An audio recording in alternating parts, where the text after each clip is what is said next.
Hello students. तो हम आगे चलते हैं फ्रिक्शन का लेक्चर 3। तो पिछले में हमने बहुत कुछ पढ़ा था और एक जो टेक अवे था वो ये था कि जब भी मैक्सिमम या मिनिमम है, ठीक है, तो मैंने बोला था कि मैक्सिमम मिनिमम का मतलब लिमिटिंग लगा दो, ठीक है। चलाना हो तो भी, रुकना हो तो भी, क्योंकि चलाने के लिए फोर्स लिमिटिंग ज़्यादा होगा तो भी मिनिमम, जैसे मान लो लिमिटिंग 50 है, चलाने के लिए फोर्स 50 से ज़्यादा होगा तो भी मिनिमम कितना, 50 ही लिखोगे। अगर नहीं चलाना तो फोर्स 50 तक हो सकता तो भी 50 लिखोगे, ठीक है। अब हम एक बहुत बड़ा सा क्वेश्चन करते हैं, ठीक है, थोड़ा बड़ा सा क्वेश्चन है, ठीक है। तो पहले छोटी चीज़ करते हैं, चलो फिर एक बड़ा क्वेश्चन करते हैं। एक बड़ा जनरल सा क्वेश्चन आता है, हालांकि मुझे उसको बहुत ज़्यादा समझ नहीं आता। क्वेश्चन ये होता है कि why is pulling easier than pushing.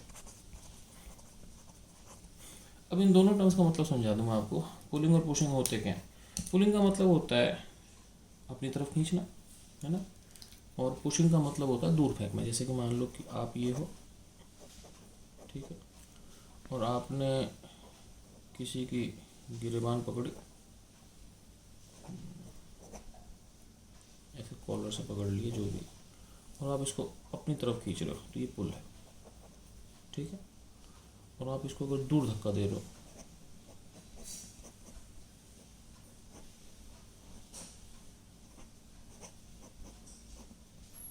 भग जा, तो ये पुश।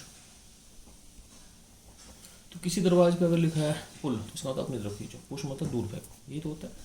अब क्वेश्चन ये है कि why is pulling easier than pushing, ठीक है। अब ये क्वेश्चन बहुत ज़्यादा सही नहीं है, ठीक है ना। सही कैसे नहीं, जैसे मैं एक्चुअली समझाता हूँ कि, ठीक है, ये पूरा क्वेश्चन होना चाहिए, फुल क्वेश्चन शुड बी कि for point of application of force below shoulder level. अब देखो, आप मेरा मतलब समझना मैं क्या कहना चाह रहा हूँ, फिर हम आगे चलते हैं, ठीक है। अब इसका मतलब क्या है मैं समझा रहा हूँ। मैं ये कह रहा हूँ कि सपोज़ कि ये कोई चीज़ है। अब ये जो है चीज़, मान लो कि, एक सेकंड होल्ड करना, कर लिया होल्ड, हाँ। अब मैं ये कहना चाह रहा हूँ कि ये सवाल तब तक ठीक है जब चीज़ जो है ये, अब आप इसको ऐसे धक्का दे रहे हो तो ये पुश, ठीक है। और इसी तरीके से आप इसको ऐसे खींच रहे हो इस तरह से तो ये पुल है। तो मैं चाहता हूँ कि ये शोल्डर लेवल के नीचे, तो जो बाहर की तरफ फोर्स है वो पुश है, जो इधर की तरफ फोर्स है पुल। इसमें फोर्स इधर लग रहा है, इसमें फोर्स इधर लग रहा है। अब इस केस में पुलिंग ईजी है। क्यों ईजी, मैं समझाता हूँ, समझना इस चीज़ को। भाई होगा क्या कि भाई आपने मान लो पुश किया किसी चीज़ को, ठीक है। तो मान लो किसी फोर्स एफ से पुश किया, इस फोर्स के दो कंपोनेंट होंगे, एफ एक्स और एफ वाई, नहीं। और इसी तरीके से मान लो वही एंगल थीटा है, सेम थीटा है, तो ये F cos theta F sine theta हो जाएगा। फिर एफ से आपने पुल किया और ये मान लो फिर इसका हॉरिजॉन्टल एंगल इतना है, तो ये एफ एक्स है, एफ वाई है। और दोनों फ़र्क क्या पड़ रहा है, फ़र्क मैं समझाता हूँ आपको। इसका वेट है, इसका भी वेट है, ठीक है। इस पर भी एक नॉर्मल लगेगा जो मैं दिखा नहीं सकता, कहाँ दिखाऊँ, चलो बनाया था नॉर्मल इधर, इस पर नॉर्मल लगेगा इधर। अब दोनों फ़र्क देखना, और जब आप चलाना चाहोगे तो बेसिकली यहाँ पर फ्रिक्शन लगेगी और इसमें भी यहाँ पर एक फ्रिक्शन लगेगी, और दोनों केस में डिफरेंस समझना। इस केस में ऊपर नीचे फोर्स इक्वेट करोगे तो ऊपर है नॉर्मल, नीचे एक पुश का कंपोनेंट एफ वाई और प्लस एक नीचे वेट भी है, तो normal F Y plus weight कर रहा है। फ्रिक्शन जो होता है म्यू वन होता है। यहाँ पर ऊपर नॉर्मल और एफ वाई है और नीचे क्या है, वेट है। तो नॉर्मल जो है वो वेट माइनस एफ वाई है। अब देखो, यहाँ पर normal weight plus F Y है, यहाँ पर normal weight minus F Y है, ठीक है ना। तो सेकंड केस में नॉर्मल जो है वो कम है, तो फ्रिक्शन भी होगा वो क्या होगा, कम होगा। समझ रहे, एक्चुअली क्या हो रहा है, इसको आप दबा रहे हो, दबाने से ये ज़मीन पे ज़्यादा तेज़ी से गड़ रहा है, तो इसका नॉर्मल बढ़ गया, ये ज़मीन पे ज़्यादा तेज़ी से बैठ गया, ज़मीन में ज़्यादा लॉक्ड हो गया। और इसको आप क्या कर रहे हो, उसको उठा रहे हो। उठाने से क्या हुआ, उठाने से ऐसा हुआ कि बेसिकली उठ गया, तो ये ज़मीन पे कम लॉक है, तो यहाँ पे नॉर्मल कम है, यहाँ पे नॉर्मल ज़्यादा तो फ्रिक्शन ज़्यादा, नॉर्मल कम तो फ्रिक्शन कम। तो सिंपल सी बात है कि ये जो फ्रिक्शन है ना, ये इससे ज़्यादा है, इज़ मोर। तो ये फ्रिक्शन मोर है, तो इसका मतलब क्या हुआ कि यहाँ पे नॉर्मल, यहाँ फ्रिक्शन ज़्यादा है, तो इसको चलाना मुश्किल पड़ेगा, इसको चलाना आसान पड़ेगा। तो समझ लो आप इसको धक्का दे रहे हो, तो आप इसको और बैठा रहे हो ज़मीन को, और ठीक है ना, बैठा रहे हो, तो बेसिकली क्या हो रहा है, ये ज़मीन पर गड़ गया। फ्रिक्शन ज़्यादा, चलाना मुश्किल, फ्रिक्शन कम, चलाना आसान, ठीक है। लेकिन ये तभी तक सकते हैं जब तक ये लेवल नीचे की तरफ हो, मतलब पुश नीचे की तरफ हो, पुल ऊपर की तरफ, ठीक है। अब मान लो सोचो मैं आपसे क्या कह रहा हूँ, समझने ध्यान से, कि सपोज ऐसा केस होता कि आदमी बिल्कुल सामने है ना, ये मान लो पुश कर रहा है, तो मान लो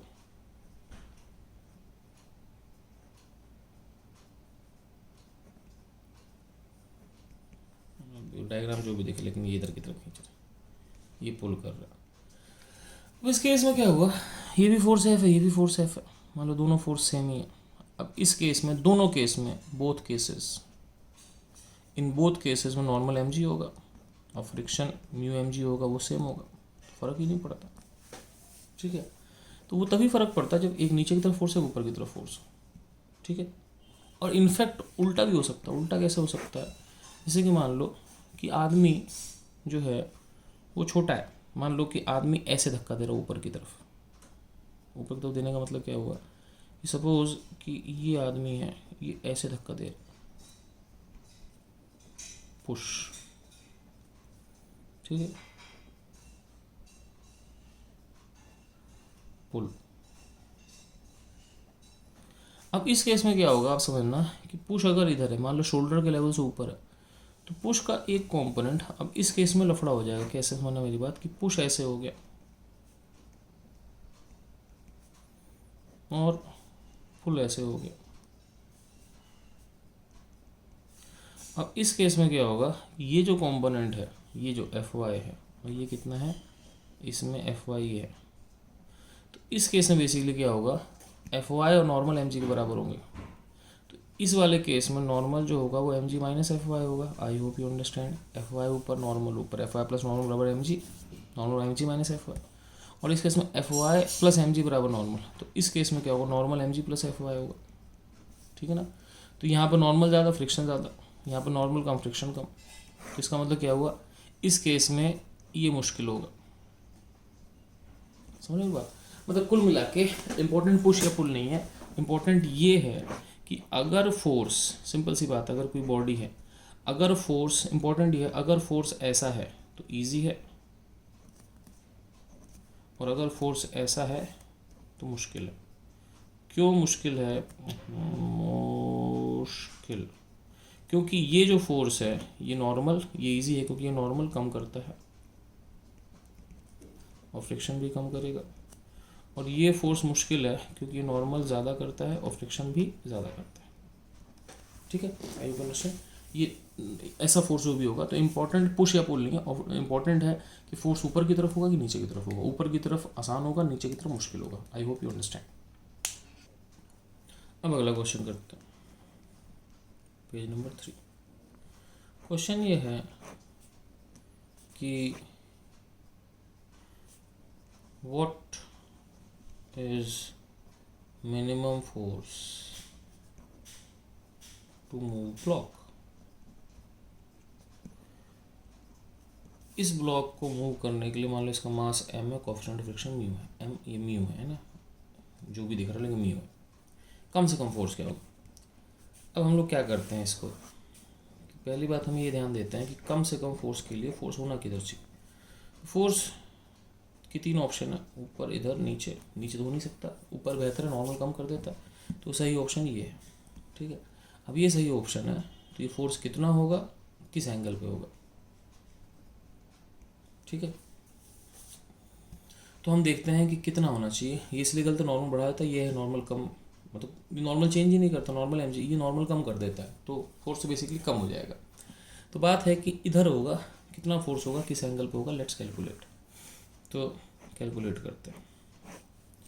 मान लो कि फोर्स इधर है, और तो मान लो ये एंगल थीटा है। मैंने साफ साफ बोला कि जहाँ भी वर्ड आ जाए मिनिमम मैक्सिमम, तो इसका मतलब लगना क्या है, लिमिटिंग लगना है। मैं फिर बोल रहा हूँ बॉडी लिमिटिंग पे नहीं चलेगी, लेकिन हम लोग एक काम करते हैं, हम लोग देखते हैं कि लिमिटिंग के लिए कितना फोर्स चाहिए। मान लो लिमिटिंग लगाने के लिए फोर्स चाहिए 100, तो इसका मतलब नो डाउट बॉडी 100 से ऊपर चलेगी, लेकिन तब भी मिनिमम 100 ही लिखा जाएगा। तो चलाना हो, रोकना हो, कुछ भी करना हो, मिनिमम मैक्सिमम जब भी वर्ड आए तो लिमिटिंग यूज़ करना है। अब एफ के दो कंपोनेंट हो गए, F cos theta, F sine theta, normal, M G. ठीक है, अगर मैं ऊपर नीचे का फोर्स इक्वेट कर दूं तो ऊपर आ गया F sine theta plus normal और नीचे आ गया एम जी। तो मेरे पास हो गया नॉर्मल हो गया M G minus F sine theta. ठीक है, अब चलाने के लिए actually F cos theta mu N से बड़ा होगा, लेकिन मिनिमम कंडीशन में इन दोनों को बराबर करते हैं। एफ कॉस थीटा बराबर म्यू एन, एन की जगह कितना हो गया M G minus F sine theta. ठीक है, सही लिखा है मैंने, बिल्कुल सही लिखा, और क्या लिखूँ। तो यहाँ से एफ कितना हो गया, एफ के साथ आ गया कॉस थीटा और एफ के साथ यहाँ पे आ गया प्लस म्यू साइन थीटा बराबर कितना, म्यू एम जी। ठीक है, तो फोर्स की वैल्यू आ गई mu M G divide by cos theta plus mu sine theta. M नहीं आएगा, mu M G by cos theta plus mu sine theta. अब नेचुरल सी बात है, फोर्स जो है वो थीटा का फंक्शन है, अलग अलग एंगल पर अलग अलग फोर्स होगा। तो हमको देखना है किस एंगल पे फोर्स मिनिमम होगा। अब देखो म्यू एम जी कॉन्स्टेंट है, नीचे वाली चीज़ वेरिएबल है, तो ये चीज़ मिनिमम तब होगी जब नीचे वाली चीज़ क्या होगी, मैक्सिमम। ठीक है ना, अब चलते हैं आगे। तो पिछले पेज में हमने देखा था फोर्स आ गया था mu M G divide by, मैं देख सकता हूँ डिवाइड बाय कितना था, cos theta plus mu sine theta, cos theta plus mu sine theta. मैंने कहा था फोर्स जो है वो थीटा का फंक्शन है, तो ये मिनिमम तब होगा जब नीचे वाली चीज़ मैक्सिमम होगी। तो एफ इज़ मिनिमम व्हेन, इसको वाई बोल देते हैं, cos theta plus mu sine theta is equal to maximum. अब मुझे पता है कोई चीज़ मैक्सिमम या मिनिमम तब होती है जब उसका डिफरेंशिएशन जीरो होता है, तो इसके लिए इसका डिफरेंशिएशन मतलब कॉस थीटा का माइनस साइन थीटा का cos theta is equal to zero. इसका मतलब क्या हो गया, ये तब होगा जब sine theta mu cos theta होगा, ये इधर चल जाए, यानी कि टेन थीटा कितना होगा, म्यू होगा। ठीक है, तो ये मिनिमम फोर्स तब होगा जब टेन थीटा म्यू होगा। अब ध्यान रखना, टेन थीटा म्यू क्या होता है, एंगल ऑफ फ्रिक्शन। तो इसका मतलब कि थीटा जो हो गया वो एंगल ऑफ फ्रिक्शन के बराबर होगा। ठीक है, तो इसका मतलब हमने एक चीज़ समझ लिया कि कम से कम फोर्स तब होगा जब आपके पास ये एंगल थीटा होगा और टेन थीटा कितना है, म्यू है। जैसे कि मान लो अगर म्यू 1 है तो टेन थीटा आपके पास हो जाएगा 1, यानी कि थीटा 45। तो डिपेंडिंग ऑन म्यू की वैल्यू आपके साथ अलग अलग थीटा आ जाएंगे। अब बात है मिनिमम फोर्स होगा कितना, सिंपल है, टेन थीटा म्यू है तो अपन क्या करते हैं, एक टेन थीटा का ट्राइंगल बनाते हैं। टेन थीटा म्यू है तो mu 1 under root 1 plus mu square. समझ रहे हो इस बात, इसमें टेन थीटा म्यू हो गया, सही है। अब यहाँ से हम साइन थीटा कॉस थीटा की वैल्यू निकाल सकते हैं। ठीक है, लेट्स प्रोसीड। तो अब देखते हैं क्या करना है, पेज नंबर 5। तो अब हम देखते हैं करना क्या है। तो मेरे पास फोर्स की वैल्यू आई थी mu M G by cos theta plus mu sine theta. अब मिनिमम फोर्स कितना होगा, आप साथ साथ लिख भी सकते हो, लिख लेना चाहिए साथ साथ, अच्छी बात है। ये होगा mu M G divide by cos theta. Cos theta कहाँ से निकालेंगे, इस ट्राइंगल से। ठीक है, तो मैं इस ट्राइंगल को दोबारा बना लेता हूँ इस पेज पे। ट्राइंगल ऐसा था, टेन थीटा म्यू था, तो टेन थीटा म्यू, तो ये 1 plus mu square cos theta, और ये फॉर्मूला मैंने यहाँ से डिराइव किया था। ठीक है, कॉस थीटा कितना आपके पास, बेस बाय हाइपोटेन्यूज, तो base by hypotenuse 1 plus mu square plus mu sine theta कितना होगा आपके पास, परपेंडिकुलर बाय हाइपोटेन्यूज। ठीक है, तो ये आपके पास हो गया mu M G divide by 1 plus mu square divide by under root 1 plus mu square. ये आपके पास हो गया, ये इसी का रूट है, कट जाएगा, तो mu M G divide by root 1 plus mu square. ठीक है, तो इम्पॉर्टेंट ये है कि टेन थीटा म्यू होगा, बाकी आप निकाल सकते हो। ठीक है, आप इस फॉर्मूले को कोई रटने की ज़रूरत नहीं, इसमें बस रटने की एक बात है कि टेन थीटा म्यू होगा, ठीक है ना। जैसे हम एक एग्जांपल कर लेते हैं, सपोज़ कि मेरे से पूछा जाए कि ये एक बॉडी है 10 किलो की और इसमें आपके पास म्यू जो है सपोज़ 3/4 है ना। तो एफ मिनिमम टू मूव, ठीक है, कितना होगा। सिंपल सी बात, मुझे पता है फोर्स यहाँ होगा और टेन थीटा कितना होगा, म्यू होगा। म्यू कितना है, 3/4 है। 3/4 है तो इसका मतलब आपके पास थीटा हो गया 37 डिग्री। तो आपने 37 डिग्री पर फोर्स लगाया। फोर्स के दो कंपोनेंट हो गए, F cos 37 4/5 F sine 37 3f/5, ऊपर नॉर्मल नीचे एम जी कितना हो गया आपके पास 100। अब मुझे पता है मिनिमम मैक्सिमम का मतलब लिमिटिंग लगाना है। लिमिटिंग कितना होगा म्यू एन, ठीक है। एक बार टेन थीटा पता चल गया, फिर आपको इसे रटने की ज़रूरत नहीं। अब क्या करना है, ऊपर नीचे का फोर्स इक्वेट कर दो। ऊपर कितना फोर्स है बच्चों, 3f/5 है कि नहीं है, ठीक है। ऊपर है 3f/5 plus normal is equal to कितना हो गया 100। नॉर्मल कितना हो गया, नॉर्मल हो गया आपके पास 100 माइनस 3f/5, सही है। अब आपके पास एक्चुअली ये इससे बड़ा होना चाहिए, लेकिन मिनिमम कंडीशन है बराबर। अब आपके पास 4f/5 कितना हो गया, म्यू एन, म्यू कितना है 3/4, एन कितना है निकाला ना हमने 100 माइनस 3f/5, ठीक है, सही है। अब यहाँ से कितना हो गया आपके पास, हो गया 16f/5, 4 चौको 16f/5 is equal to 100 minus 3f/5, सही है। गलती कर रहा हूँ मैं, गलती कर रहा हूँ, 16/15 नहीं, 4 4 से 16, 3 5 से 15 is equal to 100 minus 3f/5। अब क्या करते हैं, इसको इधर ले आते हैं। तो यहाँ से हो गया आपके पास 16/15 प्लस 3/5 f बराबर 100, ठीक है। तो अब यहाँ से हो गया ये आपके पास 16/15 प्लस 3f/5, ठीक है ना। अब इसका एलसीएम 15 ले लेंगे तो ये हो जाएगा 5 3 15 3 3 9 16 प्लस 9 25 20/5/15। नेक्स्ट पेज पे चलते हैं, वहाँ सॉल्व करते हैं। तो हमारे पास इक्वेशन आई थी पेज नंबर 6 आई थिंक।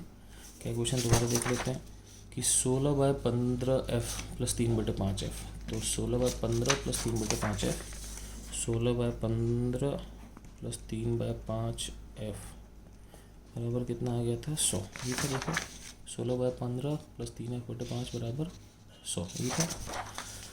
अब लेते हैं इसका एलसीएम। एलसीएम लेंगे तो 15 5 का एलसीएम 15 आ जाएगा। 16 5 3 15 3 3 9 एफ बराबर 100। तो 16 प्लस 9 कितना आ गया 25, 25/15 तो एफ बराबर 15 इंटू 100 डिवाइड बाई 25, तो 25 इंटू 4 एफ आपके पास 100। तो एक्चुअली मिनिमम 60 है, एक्चुअली में एफ 60 से बड़ा होना चाहिए तभी, क्योंकि 60 की तो लिमिटिंग लगेगी ना, 60 से बड़ा होना चाहिए। लेकिन मिनिमम जब भी लिखोगे 60 लिखोगे। सीधा फॉर्मूले से कर सकते हो, लेकिन रटने की ज़रूरत नहीं, टेन थीटा म्यू कर लो, रटने की ज़रूरत नहीं ना। अगर आप फॉर्मूले से सीधे देखो तो mu M G by √1 plus mu square. तो अगर आप फॉर्मूले से करोगे तो मेरे पास एफ मिनिमम है mu M G by √1 plus mu square. तो म्यू था आपके पास 3/4, तो 3/4। मास कितना था, मास कितना था भाई, मास था 10 किलो, तो 10 जी भी 10, 1 प्लस 3/4 का स्क्वायर। तो ये आपके पास हो गया 3 25 3 75 आई थिंक, 3/4 इंटू 100, और ये हो गया 1 प्लस 9/16, तो 75। और नीचे हो गया आपके पास 25/16, तो 75 इसका रूट किया तो अपने पास हो गया 5/4, तो 15 बचे 75, 60 आंसर आ गया। तो आंसर ऐसे भी आएगा, लेकिन अब आप बस इतना याद रखो मेरी तरफ से कि ये तब होता है जब एफ मिनिमम एट, ये मिनिमम लिखा है टेन थीटा बराबर म्यू, ठीक है। ये चीज़ बार बार आती है कि टेन थीटा बराबर म्यू, टेन थीटा बराबर म्यू, टेन थीटा बराबर म्यू। ओके बच्चों, बाय।